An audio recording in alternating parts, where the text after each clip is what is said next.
We are now joined in studio by Boston Cannons General Manager Kevin Barney. Kevin, thank you for stopping by. An exciting week for you guys. Today, you add in Mitch Belisle and Tyler Fiorito to 2-year deals. First, let's start with Tyler in cage because he was such a nice pickup for you guys in the offseason. What impressed you the most about what you got out of him in goal this year? Yeah, first of all, thanks for having me on. Tyler was one that I definitely wanted to get to this week and make sure we got him back on board.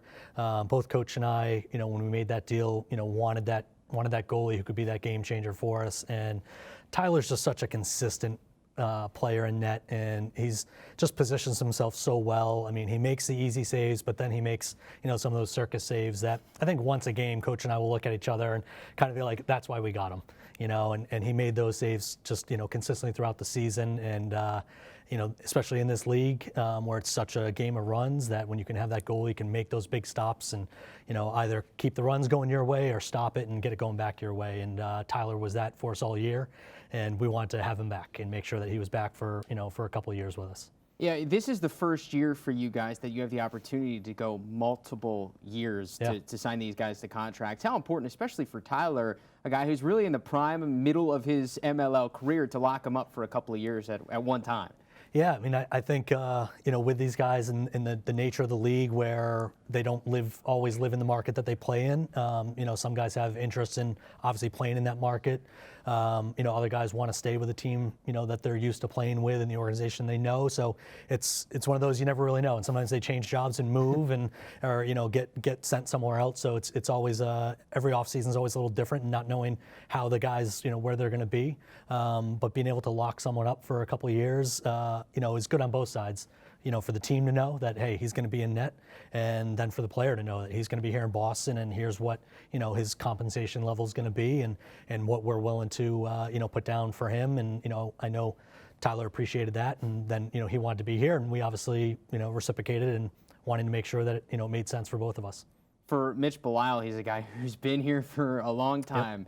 Yep. 8 years into his career, what made it work for you guys to sign him to 2 more years and take him all the way up to 10? Yeah, Mitch is that guy that, he is what we want the Boston Cannons to be, and the player that he is, the way he plays the game, the way he, acts on and off the field, his leadership. He's been our captain, our leader. He's still one of our emotional leaders out there. And he's a guy that, he's played more games for the Cannons in the Cannons uniform than anyone else. So when I talked with him, again, the same thing, kind of gave him that option of, hey, you're coming up on this opportunity. Let me know what you're thinking. If you want to be here, we want you here. And if we're going to do it, let's make sure that, we want to make sure he finishes his career as a Boston Cannon. For you guys earlier, you made the first splash of this new player movement, free agency type period by bringing back Max Seabald, a guy that you brought over when you traded Paul Rabel away. What does he mean to this Cannons organization in locking him up for another year? Another one, since day one that Max joined us, he's just been such a special guy to have in this team. What he means to the other players, the way he plays the game, the number of big goals that he's scored for us. It's amazing the times where we felt we're down and out, and all of a sudden Max will, rebound and, get a turnover, bring the ball up, and, create offense for us and score those big goals. Last year he had 3 game-winning goals for us. This year, the number of times he answered a 2-pointer by the other team and going down and getting one for us. And he just kind of sets that tone. Max isn't a guy who says a lot in the locker room.